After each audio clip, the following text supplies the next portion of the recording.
Hi friends, அனைவருக்கும் வணக்கம். இன்றைக்கி எனக்கு மிகவும் பிடித்த ஒரு பாடல். அந்த பாடலை கேட்கும் பொழுது மிகவும் மனதுக்கு நெருக்கமாக இருக்கும், ரொம்ப சந்தோஷமாக இருக்கும்.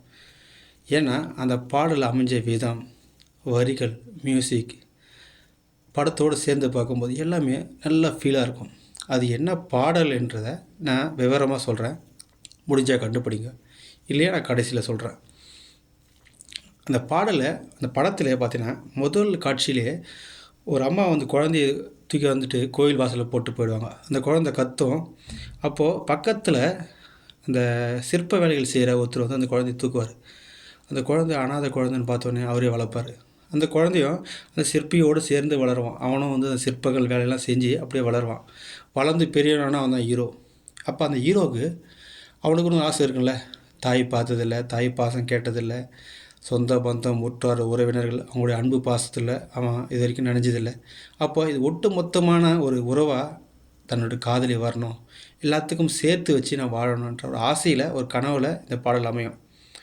ஃபஸ்ட்டு வரியை பார்த்தீங்கன்னா, இந்த 10 விரல்களும் இந்த புல்லாங்குழல் மாதிரி அது எப்பயுமே இப்படி தான் இருக்குல்ல, அந்த மாதிரி ஒட்டி இருக்கணும், உறவாக இருக்கணும்.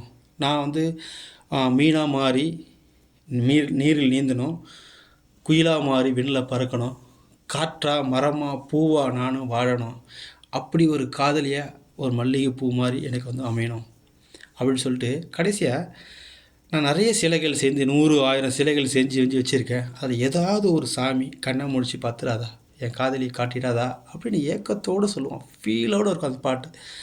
இன்னும் ஒரு படி மேலே போய் 2வது சரணத்தில் மயில்கள்லாம் விளையாடிட்டுருக்கோம். மயிலே மயிலே, உன்னுடைய தோகையெல்லாம் தந்தீங்கன்னா அதுக்கிற சிறகுலாம் எடுத்து நான் என் காதலிக்கு ஒரு சேலை செய்யணும். நிலவே, உன்னுடைய நிலவு கொஞ்சம் கொடுத்தீங்கன்னா அதில் ஒரு வீடு செய்வேன், செஞ்சு அந்த விண்மீன்லாம் எடுத்து அதில் பொறிச்சு என் காதலிக்கு ஒரு வீடு கட்டுவேன். மரமே, ஒரு கிளையை தருவியா, அந்த கிளையில் என் காதலிக்கு ஒரு ஊஞ்சல் கட்டணும். மயிலே, இந்த புடவை யாருக்குன்னு கேட்காத. நிலவே, இந்த வீடு யாருக்குன்னு கேட்காத. மரமே, இந்த ஊஞ்சல் யாருக்குன்னு கேட்காத. எல்லாம் என் காதலிக்குன்னு உங்களுக்கு எல்லாருக்கும் தெரியும், ஆனால் அந்த காதலி யாருன்னு மட்டும் கேட்காத. ஏன்னா நிஜமாக எனக்கு தெரியாது, சத்தியமாக எனக்கு தெரியாது அப்படின்னு சொல்லியிருப்பாங்க. அது என்ன பாடல்னா, ஹரிகரன் வாய்ஸில், சிற்பியோட இசையில், விஜயோட வரிகளில், காற்றுக்கு பூக்கள் சொந்தம், இந்த பாடல் தான் ரொம்ப அழகாக இருக்கும். கேளுங்க. தேங்க்யூ.